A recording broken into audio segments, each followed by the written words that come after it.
Bueno, me ha parecido un resumen muy completo el que ha hecho el compañero Alex. Y bueno, sí, realmente como apunta y lo que estamos viendo estas últimas horas, ¿no? Es que los militares se han hecho con el poder. Es un golpe de Estado efectivo, aunque ha sido bastante palaciego, como ha comentado. Es una situación en la cual parece que el ejército va a utilizar, digamos, un proceso de transición apoyándose en el presidente como figura constitucional para llevar a cabo ese proceso. El ejército se quiere presentar como el garante de la estabilidad y de la armonía comunal, ¿no? y religiosa de Bangladesh. Así es como parece que se interpreta. Y de hecho, bueno, hemos tenido ese comunicado a la televisión nacional por parte del presidente, en el cual ha dicho que básicamente se va a formar un nuevo gobierno, que hay consultas con los partidos políticos y con distintas partes para organizar unas elecciones y para formar un gobierno de transición. También ha anunciado la disolución del Parlamento. Por lo tanto, bueno, es, digamos, un proceso semi-constitucional, porque por un lado la dimisión de Sheikh Hasina todo indica que ha sido forzada por el ejército, ¿no? En una situación de crisis enorme en la que, como ha comentado, ha habido ya 300 muertos durante las protestas de los últimos días. Hoy habría habido otros 100 muertos. Así que estaríamos hablando ya de casi 400. La situación no parece controlada realmente por el ejército por el momento. Aún parece bastante caótica aún la situación. Hay aún manifestantes en las calles, hay comisarías que se han tomado. Hay una parte de la población que evidentemente considera que hace falta ir más allá, ¿no? Buena parte dependerá de ese proceso de transición y de que la oposición, digamos, acepte, ¿no? Que el ejército ocupe ese papel, ¿no? Por eso mismo, bueno, hablo de que sería de carácter semiconstitucional, porque por un lado se estarían utilizando mecanismos que sí son constitucionales, como el hecho de que sea el presidente quien en esta situación de crisis monitoree la transición y se encargue de pedir la formación de un nuevo gobierno. Es el quien tiene esas prerrogativas ante la dimisión de la primera ministra y a su vez la disolución del Parlamento y la llamada a nuevas elecciones. Lo que parece menos constitucional, como digo, es la propia dimisión de Hasina, que todo apunta que ha sido bajo presión, y la presencia de los propios militares. Es decir, en el anuncio televisivo que ha hecho el presidente Mohamed Sahabuddin, estaba junto con los tres militares de las tres ramas de las Fuerzas Armadas, ¿no? La Fuerza Terrestre, la Fuerza Aérea y la Fuerza Naval. Ambos estaban detrás de pie del presidente mientras hacía su anuncio sentado en la silla presidencial.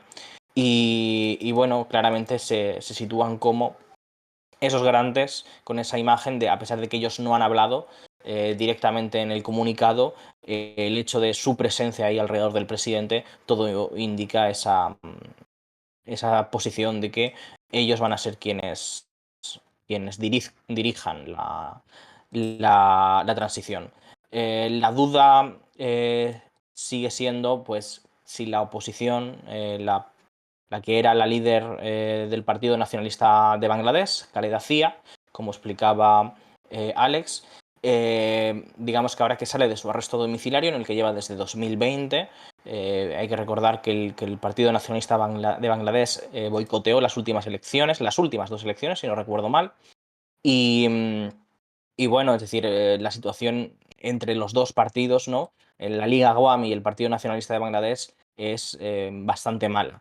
Entonces, lo hemos podido ver, por ejemplo, los enfrentamientos en las calles, porque dentro de los campus universitarios, esto lo comentaba en la noticia que hizo Alex, que la tenéis en la web, si queréis leerla, explicaba precisamente cómo, digamos, los campos universitarios se convirtieron en campo de batalla, pero esa disputa dentro de las protestas. Y había, digamos, gente de las organizaciones universitarias estudiantiles de la Liga Awami que se enfrentaron con palos, ¿no? y con otras armas contra, digamos, los partidarios de los sectores islamistas y del Partido Nacionalista, ¿no?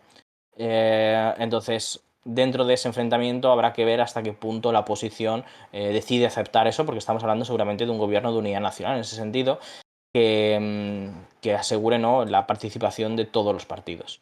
Después, a nivel geopolítico, que comentaba también Alex, sí que me parece muy importante es el papel de la India, ¿no? India es el país que asegura la independencia de Bangladesh en el 71, cuando se da la guerra de liberación en el contexto de la crisis interna en Pakistán. Pakistán eran dos entidades, Pakistán Oriental y Pakistán Occidental. Hoy en día, bueno, Bangladesh era ese Pakistán Oriental y se independiza durante el periodo 70-71 con la guerra de liberación debido a la opresión que sufría por parte de las autoridades centrales, ¿no? En las cuales la población bangladesí estaba marginada, ¿no? Esa guerra, como dijo, fue muy brutal, incluso se habla de genocidio. Se calcula que en la guerra murieron 3 millones de bengalíes, ¿no? Y bueno, la cuestión es que India jugó un papel fundamental porque ayudó a que se formara ese gobierno en el exilio en Calcuta, ayudó, digamos, militarmente, con armas, incluso con tropas en el momento ya final, en noviembre, diciembre del 71, cuando entraron al país y ayudaron a liberar la capital, ¿no? A Dhaka. Desde entonces, pues eso, Bangladesh siempre ha estado muy ligado a la India y para India siempre es muy importante, más allá de haber debilitado a Pakistán como su principal archirrival, por así decirlo, sino también por las propias tensiones internas que hay dentro de Bangladesh y el peligro que existe para la propia Bengala Occidental, porque Bangladesh, digamos, es la parte bengalí musulmana principalmente. Es decir, lo que sería el pueblo bengalí está dividido en dos, entre Bengala Occidental, que es un estado dentro de la India, como lo veis en el mapa, y Bengala Oriental, que es Bangladesh. Eh, También hay población hindú minoritaria dentro de Bangladesh y precisamente el que se mantenga esa armonía y ese estado secular es algo muy importante para India y por eso mantiene esas buenas relaciones con el gobierno de Bangladesh y de hecho incluso Hasina también sufrió una crisis muy fuerte en 2009 en el país donde los militares se inmiscuyeron dentro de la política y casi la tiran del cargo de primera ministra. Y entonces el gobierno de India, el ejército indio llegó a amenazar con intervenir dentro de Bangladesh. Lo que liberó, digamos, al final no ocurrió la intervención en sí misma, pero liberó a Hasina, digamos, de la presión del ejército que se echó para atrás y acabó aceptando, digamos, su autoridad. Ese papel que jugó la India también fue muy importante y explica la buena relación que hay entre el gobierno de Sheikh Hasina y los gobiernos indios. También comentaba el tema de las tensiones con la llegada del BJP y un gobierno hindutva, ¿no? Nacionalista hindú. Y es cierto que porque durante la guerra de independencia unos 10 millones de refugiados bengalíes se fueron a la India, ¿no? Y como he explicado varias veces, está el problema de probar la residencia. Es decir, que esos refugiados, quiénes son refugiados y quiénes han vivido allí toda su vida. Al final son fronteras muy porosas y por lo tanto es algo que no está realmente determinado y después los censos de población también son bastante complicados. Entonces, ahí también el hindú va con la ley de ciudadanía, que es una ley discriminatoria, que lo que busca es asegurar que cualquier hindú, es decir, si un hindú que se hubiera refugiado por la guerra de independencia dentro de la India, un hindú de Bangladesh, él podría seguir viviendo en la India. Podría adquirir la ciudadanía de manera más expresa. Mientras que un musulmán lo internarían dentro de uno de los campos de refugiados que han construido y sería en principio deportado de nuevo a Bangladesh. E incluso eso le puede pasar a un musulmán que haya vivido toda su vida y toda su familia en la India durante generaciones, pero como no tiene papeles quizá para probar que ha nacido allí o que tiene propiedades allí, ¿no? Que puedan probar que es un ciudadano de la India, pues también se han visto sometidos a ese tipo de prácticas, ¿no? Entonces, ahí la relación comunal, la cuestión religiosa, son un equilibrio bastante delicado y India es algo que tiene muy en cuenta. Y como decía Alex, por ejemplo, China también tiene un papel de peso muy importante dentro de Bangladesh con las inversiones. Entonces, por la cuestión, como digo, la cuestión bengalí también es importante por la cuestión, digamos, nacionalista de unir a todos los bengalíes, que también hay esas pulsiones dentro de la política bangladesí.